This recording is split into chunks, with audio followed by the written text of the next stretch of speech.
Selamat datang di channel Cik Gentar, jangan lupa subscribe dan klik tombol loncengnya, agar Cik Gentar bisa tumbuh besar dan tidak jadi anak kecil terus, terima kasih. Bab 232. Kalian semua anggota klub Huasin. Wajah si Men Aotian menjadi sangat jelek saat mendengar ini. Lagi pula, ini adalah Jiangbei, bukan kota Shanjing, dan pengaruh klub Huasin lebih besar daripada pengaruh klub Huasin. Keluarga si Men. Jika kamu tidak mempercayaiku, kamu dapat memeriksanya segera dan kamu seharusnya dapat menemukannya. Melihat tatapan ragu-ragu si Men Aotian, Amanda Fei Sue tahu bahwa dia memiliki beberapa keraguan di hatinya, jadi dia memperingatkannya lagi, si Men Aotian, saya meskipun Anda tidak sebaik tuan muda Anda si Men, Anda masih anggota klub Huasin, Anda harus sangat jelas tentang konsekuensi menangkap saya. Si Men Aotian tidak mengatakan sepatah kata pun, klub Huasin tidak lebih baik dari si Men mereka keluarganya lemah. Jika dia menyerang Amanda Fei Sue dan David, dia pasti akan berkonflik dengan Huasin. Meskipun si Men Aotian bukan patriark keluarga bangsawan si Men, dan dia sama sekali tidak peduli tentang penculikan Amanda Fei Sue, jadi dia dan Huasin Aotian akan memiliki konflik jika dia melakukannya, keluarga si Men pasti tidak akan mendukungnya, dan anggota lainnya keluarga yang bersaing dengannya bahkan akan mengambil kesempatan untuk menyerangnya. Si Men Aotian, ini bukan kota Shanjing, jangan pernah berpikir untuk menjadi liar di sini. Sebaiknya kau segera lepaskan aku dan segera tinggalkan Jiangbei. Amanda Fei Sue mengingatkan si Men Aotian lagi. Si Men Aotian sangat marah ketika mendengar kata-kata itu, karena dia memiliki karakter yang ekstrim dan dia akan membalas setiap keluhan. Malam ini, dia berjudi dengan David di atas batu, yang menyebabkan kerugian besar baginya. Sambil mengeluarkan darah dari hatinya, dia juga sangat terpukul. Gelisah. Tahukah Anda, si Men Aotian hanyalah salah satu kandidat penerus patriark keluarga si Men di masa depan. Malam ini, si Men Aotian kehilangan 2 miliar. Tidak peduli seberapa kaya keluarga si Men, kehilangan uang sebanyak itu akan sangat merugikan. Menyakitkan, dan si Men Aotian sendiri yang harus memikul tanggung jawab ini. Si Men Aotian benar-benar panik saat memikirkan konsekuensi mengerikan dari kehilangan yang harus ditanggungnya. Selain itu, dia sudah menganggap David sebagai musuh terbesarnya. Jika dia tidak membunuh David, dia pasti tidak akan bisa menelannya. Napas ini dengan mentalitas seperti itu dalam keadaan seperti itu, dia tidak punya pilihan selain mengambil risiko dan meluncurkan operasi bersalju melawan David dan Amanda Fei. Dalam rencana si Men Aotian, selama dia menangkap atau membunuh David, dia bisa mendapatkan kembali cek yang tidak diuangkan David tepat waktu, memulihkan setengah dari kerugian, dan pada saat yang sama menangkap Amanda Fei Sue, dan menggunakannya untuk mengancam Amanda Tianeng, memeras sejumlah besar uang, dan bahkan mencaplok perusahaan keluarga Amanda, dapat memulihkan separuh kerugian lainnya. Karena meskipun Amanda Fei Sue tampaknya adalah bos dari Ling Media, sebenarnya dia adalah satu-satunya putri Amanda Tianeng yang berharga. Amanda Tianeng juga seorang pengusaha terkenal dan kaya, dan dia sangat mencintai Amanda Fei Sue, dan menganggapnya sebagai biji matanya, jadi tidak mudah menggunakan Amanda Fei Sue untuk mengancam Amanda Tianeng dan memintanya untuk menaikkan lebih banyak dari 1 miliar untuk menebusnya. Hal yang sulit. Saya harus mengatakan bahwa angan-angan si Men Aotian benar-benar bagus. Mendengar Amanda Fei Sue berulang kali menyebutkan klub Huasin barusan, si Men Aotian pada awalnya agak teliti, tetapi sekarang setelah mendengar peringatan Amanda Fei Sue, dia hati benar-benar terstimulasi, dan saya terus melakukan satu hal. Saya berkata Fei Sue, bukan berarti Anda tidak tahu kepribadian seperti apa saya, si Men Aotian. Sekarang saya telah melakukannya, lakukan saja ke akhir. Si Men Aotian berkata dengan dingin, wajahnya menjadi sangat aneh, dan ada tatapan menakutkan di matanya. Kamu yang harus menyesalinya. Si Men Aotian, apa maksudmu? Melihat ekspresi menakutkan si Men Aotian, Amanda Fei Shui terkejut. Hahaha, Fei Shui, bukannya kamu tidak tahu, aku selalu memiliki arti seperti itu untukmu. Sayang sekali kamu tidak pernah mengikutiku. Hari ini kamu jatuh ke tanganku, tentu saja aku tidak akan melepaskannya kesempatan ini. Si Men Aotian mencibir, merobek penyamarannya, mengeluarkan sebotol cairan dari tubuhnya, mengocoknya di depan Amanda Fei Shui, dan berkata dengan senyum sinis dan aneh, Fei Shui, sebenarnya, untuk saat ini, aku sudah menyiapkan sesuatu sebelumnya. Apakah kamu sudah melihat benda ini? Kamu, jangan berpura-pura padaku. Lepaskan aku dengan cepat. Meskipun Amanda Fei Shui belum pernah melihat cairan seperti ini sebelumnya, dia juga tahu bahwa itu sama sekali bukan hal yang baik, jadi dia terus berjuang. Si Men Aotian mengabaikannya, tetapi terus tersenyum aneh, izinkan saya memberitahu Anda, benda ini disebut tubuh terbakar seperti api, dan itu adalah salah satu cairan paling menarik di bumi ini. Belum lagi manusia, bahkan binatang harimau seperti gajah akan menari dengan gembira setelah menyesap. Ah! Si Men Aotian, kamu berani menggunakan hal seperti itu padaku. Kamu terlalu bajingan, kamu sangat tidak berguna.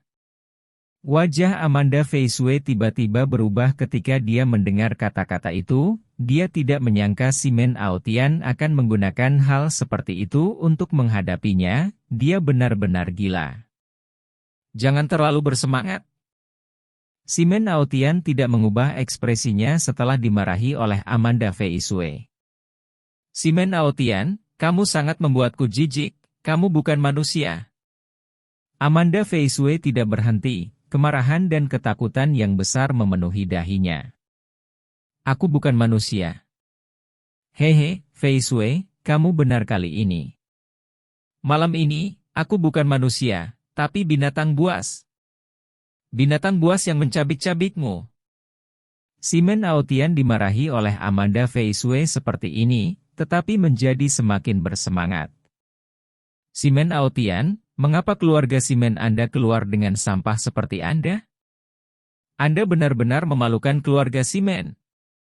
Amanda Fei Shui menjadi semakin bingung ketika dia mendengarkan, tetapi dia meningkatkan daya tembaknya dan memarahi si Men Aotian. Karena Amanda Fei Shui masih memiliki satu-satunya harapan di hatinya, dia berharap David akan datang untuk menyelamatkannya. Ketika dia memarahi si Men Aotian seperti ini, dia hanya ingin menunda waktu sebanyak mungkin, dan juga berharap keajaiban terjadi. Awalnya, tidak masalah si Men Aotian dimarahi oleh Amanda Fei Shui dengan berbagai cara, tetapi ketika dia mendengar bahwa dia menyebutkan bahwa dia adalah rasa malu terbesar dari keluarga si Men, pada saat itu, sarafnya yang paling sensitif sebenarnya terstimulasi. Jadi si Men Aotian maju dan menjambak rambut Amanda Fei Shui, dengan ekspresi terdistorsi di wajahnya. Amanda Fei Shui, beraninya kamu memarahiku seperti ini? Biarkan aku memberitahumu, kamu telah melanggar pantanganku, dan kamu membuatku merasa sangat marah. PFFT. Sebelum si Men Aotian selesai berbicara, Amanda Fei Shui sudah meludahi wajahnya. Si Men Aotian tertegun sejenak, lalu cahaya ganas muncul di matanya, dia mengangkat tangan kanannya dengan keras, dan langsung membantingnya. Bentak! Wajah halus dan menawan Amanda Fei Shui menjadi merah dan bengkak dalam sekejap, dan dia hampir pingsan. Serangan si Men Aotian cukup berat ketika dia dalam keadaan putus asa. Tapi Amanda Fei Shui tidak menyerah, dan masih menatap si Men Aotian dengan mata yang sangat dingin. Kamu masih berani menatapku? Aku akan memberitahumu hari ini, apa yang akan terjadi jika kamu menyinggung perasaanku. Ditatap oleh Amanda Fei Shui seperti ini, si Men Aotian menjadi semakin kesal. Dia mengulurkan tangan dan menjambak rambutnya, mencoba menariknya. Jangan sentuh aku. Amanda Feisue berteriak ketakutan, lalu menendang kakinya dengan liar, mencoba mendorong si Men Aotian menjauh. Hahaha. Si Men Aotian tertawa penuh semangat, mengabaikan Amanda Feisue yang berjuang mati-matian. Dia berkata sambil menyeringai, "Feisue, sejujurnya, aku mengejarmu begitu keras, tetapi kamu tidak mengikutiku. Sebaliknya, kamu mengikuti anak laki-laki bermarga David. Kamu sangat mengecewakanku. Karena kamu telah jatuh ke tanganku, jika kamu tidak mencintaimu dengan baik, bagaimana kamu bisa layak untuk anak laki-laki bermarga David? Kamu sangat menjijikkan." Amanda Feisue sangat ketakutan di dalam hatinya, karena dia bisa merasakan bahwa si Men Aotian ini telah jatuh ke dalam kegilaan, dan bisa melakukan apa saja, dan jika tidak ada keajaiban lagi, dia akan sangat ketakutan. Dorje hilang. Meski begitu, Amanda Feisue masih melawan dengan putus asa, berusaha menunda sebanyak mungkin, berdoa agar keajaiban terjadi. Dan David menggunakan kekuatan telinga dan indera ilahi untuk mencoba yang terbaik untuk menemukan lokasi yang tepat dari Amanda Feisue, dan segera mendengar teriakan dari kantor. Jadi David dengan cepat memindai dengan Vive Wilstruai, dan dia melihat semua yang terjadi di kantor dengan jelas. Pada saat itu, David menjadi sangat cemas. David tahu bahwa dia tidak bisa menunggu lebih lama lagi. Jika tidak, Amanda Feisue akan dirugikan oleh si Men Aotian bajingan itu kapan saja. Namun, 10 orang besar di pabrik ini semuanya dari si Men Aotian, dan tidak ada yang baik hati, terutama saat mereka menjaga di luar kantor dengan senjata di tangan. Sulit untuk menjamin bahwa mereka tidak akan mengetahuinya jika Anda memaksa masuk. Dan itu pasti akan membuat si Men Aotian khawatir di kantor. David berpikir lagi, jika dia memaksa masuk dan memprovokasi si Men Aotian, menyebabkan dia bertindak gila-gilaan terhadap Amanda Feisue, kesuksesannya akan gagal. Bagaimana cara melakukannya? Pada saat ini, David tiba-tiba teringat beberapa panah api yang dia ambil dari Gunung Yanyi. Ketika David mengambil panah api itu sebelumnya, dia juga mengintip dan mempelajari struktur halusnya, dan kemudian dia menemukan bahwa panah jenis ini tidak kecil, dan juga memiliki fungsi yang sangat khusus, yaitu setelah diluncurkan. Seseorang dapat dibagi menjadi beberapa bagian, dan menyerang beberapa target sekaligus. Memikirkan hal ini, David memutuskan untuk melakukan serangan mendadak. Jadi David mengeluarkan panah api itu dan menyimpannya di tangannya, lalu dia menendang ke arah jendela dengan kekuatan kaki kanannya. Ledakan! Jendela segera ditendang oleh David, dan dia dengan cepat jatuh dari lubang. Kedua pria besar yang paling dekat dengan jendela segera menyadari bahwa mereka mengangkat senapan serbu dan hendak menembak. Sebelum David mendarat di tanah, dia memutar tubuhnya di udara dan menendang kakinya secara bersamaan. Bang! Bang! Kakinya mendarat di dada kedua pria besar itu dengan ketepatan yang tak tertandingi. Wow! Wow!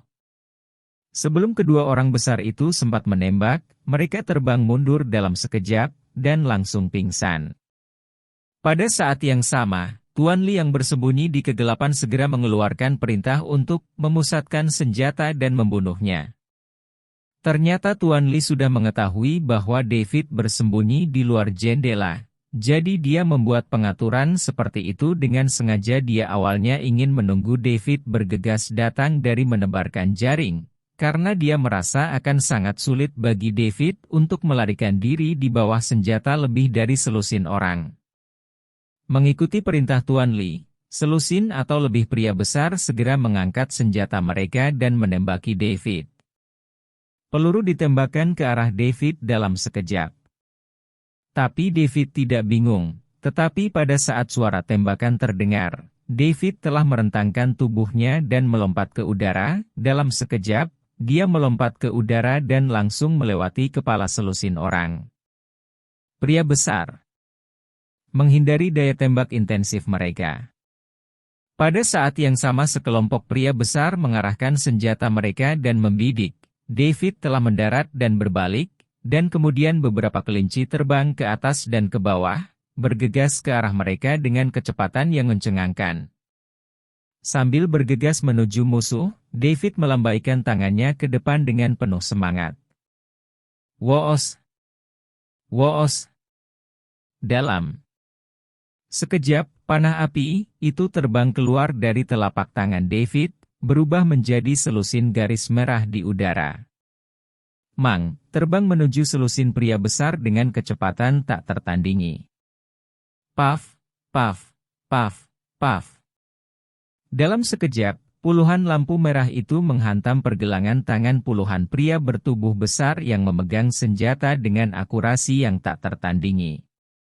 Segera setelah itu, serangkaian jeritan terdengar hampir bersamaan, dan selusin pria besar mencengkeram pergelangan tangan mereka yang terluka satu demi satu, berteriak kesakitan. Ini karena David tidak ingin membunuh terlalu banyak orang. Jadi dia penyayang, kalau tidak dia akan menembak kata-kata itu di tenggorokan mereka, mereka telah berubah menjadi selusin mayat. Memanfaatkan momen ketika selusin pria besar berteriak, David telah bergegas dan menyerang secara langsung, seperti angin musim gugur yang menyapu daun-daun yang berguguran, menjatuhkan mereka semua ke tanah dan membuat mereka pingsan. Tuan Li, yang masih bersembunyi dalam kegelapan, tidak dapat menahan rasa ngeri ketika melihat pemandangan ini. Dia memasang jebakan ini, berpikir bahwa dengan selusin tentara bayaran berpengalaman dan daya tembak yang kuat, dia dapat sepenuhnya memusnahkan David. Tapi dia tidak menyangka bahwa David memiliki panah yang kuat seperti panah api. Jika Tuan Li tahu bahwa panah api ini direnggut dari Gunung Yanyi oleh David, dia mungkin akan marah. Tapi Tuan Li tahu bahwa prioritas utamanya adalah menghentikan David. Jadi Tuan Li bergegas keluar dari kegelapan dan masuk ke kantor. Bab 233. Pada saat ini, Simon Aotian telah meremas mulut Amanda Fei Shui yang berjuang mati-matian, dan hendak menuangkan obat dosis kuat untuknya. Ketika dia melihat Tuan Li tiba-tiba menerobos masuk, dia langsung mengerutkan kening. Tuan Li, apakah Anda melihat saya melakukan sesuatu? Tuan Li buru-buru berkata, Tuan, Anda harus keluar dengan cepat. Anak bermarga David telah masuk. Ah! Begitu banyak orang gagal membunuhnya? Simon Aotian juga mengetahui pengaturan Tuan Li, dia langsung bertanya dengan heran. Keterampilan anak itu terlalu kuat. Dan dia juga membawa senjata tersembunyi yang sangat kuat. Grup tentara bayaran Harimau Hitam tidak dapat menjebaknya, dan mereka semua terpana olehnya, dan kelompok itu musnah. Li jelaskan seperti ini segera. Ah! Grup tentara bayaran Harimau Hitam dihancurkan oleh kelompok laki-laki itu? Apakah dia benar-benar sekuat itu? Simon Aotian tertegun, karena kelompok tentara bayaran Harimau Hitam memiliki latar belakang yang tidak biasa. Anggota grup tentara bayaran Harimau Hitam semuanya terdiri dari sekelompok penjahat, penjahat yang dicari, dan orang-orang yang sangat kejam lainnya. Kelompok orang ini melakukan kejahatan di dalam negeri dan tidak punya tempat tujuan, jadi mereka melarikan diri ke luar negeri. Untuk bertahan hidup, mereka bisa melakukan apa saja. Belakangan, Simon Aotian ingin mengembangkan kekuatannya sendiri untuk bersaing memperebutkan posisi patriark, jadi dia melewati Tuan Li dengan bantuan orang lain, sekelompok orang ini direkrut. Untuk membuat kelompok orang ini lebih kuat dan mampu bekerja lebih keras untuk diri mereka sendiri, Simon Aotian juga menghabiskan banyak uang untuk mengirim mereka ke kamp pelatihan setan di luar negeri untuk menerima pelatihan militer yang ketat dan membentuk korps tentara bayaran Harimau Hitam. Setelah berdirinya kelompok tentara bayaran Harimau Hitam, di bawah pengaturan Tuan Li, mereka mengalami banyak ujian praktis, bahkan melakukan banyak misi untuk membunuh orang dan mencuri barang. Justru karena pengalaman yang kaya dari korps tentara bayaran Harimau Hitam, Simen Aotian mencoba segala cara untuk membawa mereka kembali ke Tiongkok dan menjadi korps pengawal pribadinya sendiri. Sebagian besar alasan mengapa Simen Aotian berani bertindak begitu berani dan mendominasi adalah karena dia memiliki grup tentara bayaran Harimau Hitam sebagai kartu trufnya. Sekarang grup tentara bayaran Harimau Hitam telah dimusnahkan oleh David. Simen Aotian secara alami merasa sulit untuk menerima berita seperti itu. Tuan muda, ini sudah menjadi fakta. Anak bermarga David itu akan segera datang. Tuan muda, Anda harus segera pergi. Tuan Li berkata kepada Simen Aotian lagi. Kemudian dia mendesaknya, Tuan, ada pintu belakang di belakang pabrik, Anda dapat pergi dari sana. Tuan Li, bagaimana dengan Anda? Simen Aotian bertanya kepada Tuan Li dengan tergesa-gesa. Saya akan tinggal di sini untuk menangani anak bermarga David itu, kata Tuan Li. Tuan Li, Anda juga ahli seni bela diri. Dengan keahlian Anda, tidak bisakah Anda masih tidak bisa menghadapi anak itu? Simen Aotian menanyakan pertanyaan ini tanpa menyerah. Ini sulit dikatakan. Saya akan mencoba yang terbaik. Tuan Li menjawab seperti ini. Begitu kata-katanya jatuh, suara David datang dari luar. Simen Aotian, jangan bersembunyi. Sebaiknya kamu segera keluar dari sini, kalau tidak, aku akan datang kepadamu sendiri. Simen begitu Aotian mendengar suara David, dia langsung merasakan kulit kepalanya meledak. Dia tidak lagi peduli untuk menyiksa Amanda Fei Shui, tetapi mengulurkan tangan dan meraih lengannya, dan menariknya ke atas, mengambilnya sebagai sandera, dan kemudian buru-buru meninggalkan kantor dan langsung lari ke arah pintu belakang gedung pabrik. Tuan Li memperhatikan Simen Aotian pergi, tetapi menghela nafas berat, oh, sepertinya malam ini akan menjadi malam yang gila. Biarkan saya mencobanya. Setelah mengatakan ini, Tuan Li juga meninggalkan kantor, tapi dia tidak melakukannya menghadapi David, tetapi dengan cepat menyembunyikan dirinya. Pada saat ini, setelah David melepaskan kelompok tentara bayaran Harimau Hitam, dia bergegas melewati gedung pabrik dan bergegas menuju kantor. Karena David sudah tahu bahwa semua ini adalah jebakan yang dibuat oleh Simen Aotian, terutama ketika dia mengetahui bahwa dia memaksa Amanda Fei Shui untuk meminum sebotol obat kuat. Hati David dengan cepat naik menjadi nyala api. Jadi David mengambil keputusan, tidak peduli apa malam ini, dia akan membuat Simen Aotian membayar harga yang seharusnya. Ketika David datang ke pintu kantor, dia melihat pintunya terbuka sedikit, dan tidak ada orang di dalamnya. David memanggil indera ilahi lagi, mencari aura Amanda Fei Shui, dan kemudian dia menemukan ada lorong di belakang kantor, menuju ke pintu belakang gedung pabrik.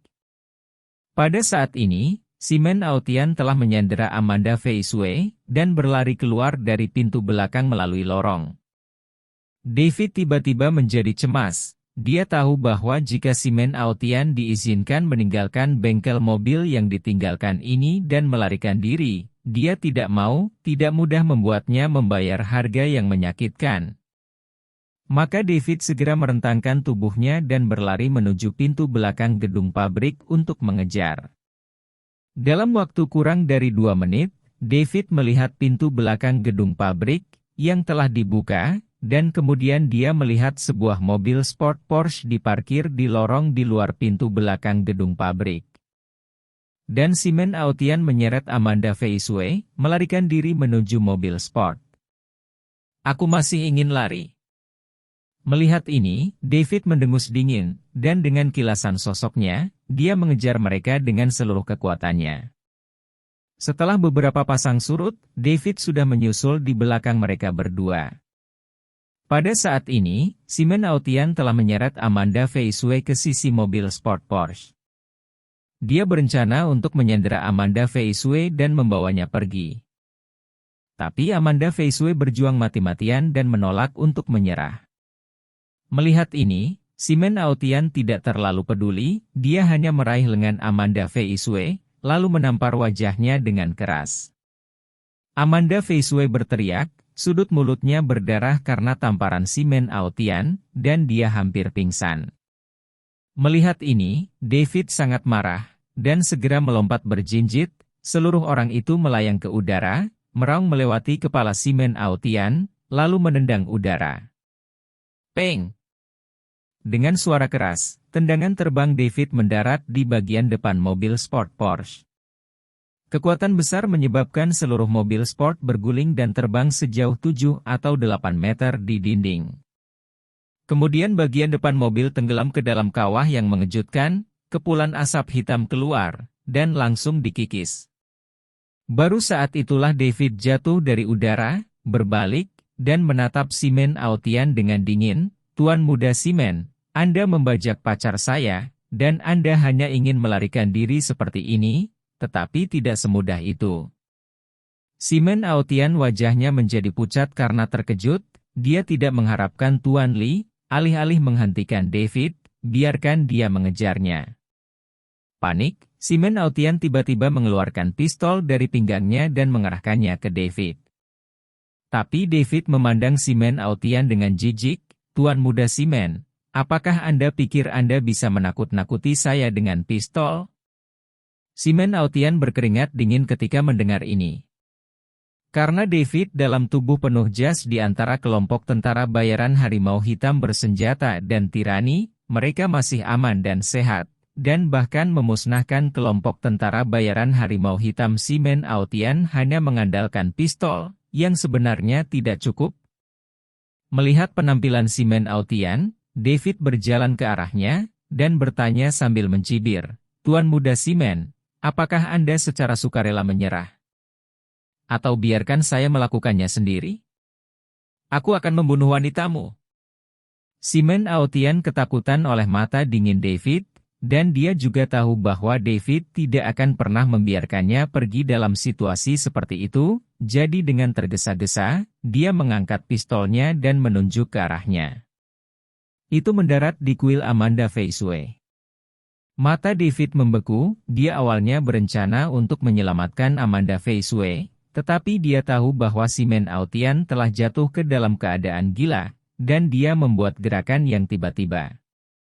Jika David bertindak dengan paksa, itu pasti akan mengganggu Simon Aotian. Jika orang ini menjadi gila, David mungkin tidak bisa menyelamatkan Amanda Feisue. Agar Simon Aotian tidak menyakiti Amanda Feisue, David mengadopsi sikap kompromi sementara, mengangkat tangannya dan berkata, Tuan muda Simon, jangan sakiti dia, datang saja padaku jika kamu punya sesuatu. Melihat bahwa David telah berkompromi, Simon Aotian mencibir, bangunlah, hei, bukankah kamu sangat baik, nak? Mengapa kamu tidak berani melakukannya sekarang? Tuan muda Simon, selama kamu melepaskan pacarku, aku akan mempertimbangkan untuk melepaskanmu. David berkata kepada Simon Aotian. Hehe, kamu memintaku untuk melepaskannya. Apa menurutmu aku bodoh? Begitu aku melepaskannya, kamu tidak bisa langsung melakukan apapun padaku. Simon Aotian mencibir, dan berkata kepada David Kyun, sekarang, aku memerintahkanmu untuk segera mundur. Akhirnya, lalu berbalik. David tidak berbicara, dan diam-diam mundur beberapa langkah, dan berbalik. Melihat bahwa David sangat patuh, Simon Aotian memiliki senyum kejam di wajahnya, lalu dia mengangkat pistolnya dan mengarahkannya ke punggung David. Amanda Feisue terkejut saat melihat ini, dan buru-buru berteriak, David hati-hati. Begitu dia selesai berbicara, Simon Aotian sudah menarik pelatuknya. Ledakan! Ledakan! Ledakan! Simon Aotian juga telah menerima pelatihan militer tingkat tertentu, jadi kecepatan menembaknya cukup cepat. Dalam sekejap, dia menembakkan sekotak peluru di pistol ke arah David. Selain itu, Simon Aotian menembak ke berbagai bagian tubuh David, karena dia tahu betul bahwa pada jarak yang begitu dekat, selama salah satu peluru mengenai tubuh David, itu akan cukup bagi David untuk menderita, bahkan jika David tidak mati, kekuatan tempur juga akan sangat berkurang. Pada saat Simen Aotian memintanya untuk mundur, David sudah memahami angan-angannya, jadi dia hanya menggunakan rencananya. Ketika suara tembakan Simen Aotian terdengar, reaksi David setengah detak lebih cepat darinya, dan sosoknya dengan gerakan tiba-tiba, dia bergerak ke kiri dan ke kanan, dan dengan cepat menghindari peluru yang ditembakkan ke arahnya. Ketika Simen Aotian menembakkan peluru terakhir, sosok David tiba-tiba melayang ke udara lagi, seperti batu besar yang melebarkan sayapnya, dan bergegas menuju Simen Aotian secara langsung. Mata Simen Aotian melebar dalam sekejap, dia tidak pernah menyangka gerakan David secepat dan adinatai hantu, sama sekali tidak seperti gerakan yang bisa dilakukan manusia. Bentak! Saat Simen Aotian tertegun, David sudah menendang pergelangan tangannya yang memegang pistol. Pergelangan tangan kanan Simen Aotian langsung ditendang hingga tulang pergelangan tangannya patah, dan dia menjerit kesakitan, dan pistol itu terbang ke udara. Pada saat ini David sudah mendarat, dan dia mengulurkan tangannya untuk menangkap pistol yang jatuh, dan kemudian memutarnya dengan paksa, mengubah pistol itu menjadi tumpukan besi tua yang bengkok dengan tiba-tiba. David melemparkan pistol yang dibuang di depan Simen Aotian, dan berkata kepadanya dengan mencibir, "Tuan muda Simen, saya akan memberi Anda kesempatan, trik apa lagi yang Anda miliki? Gunakan semuanya."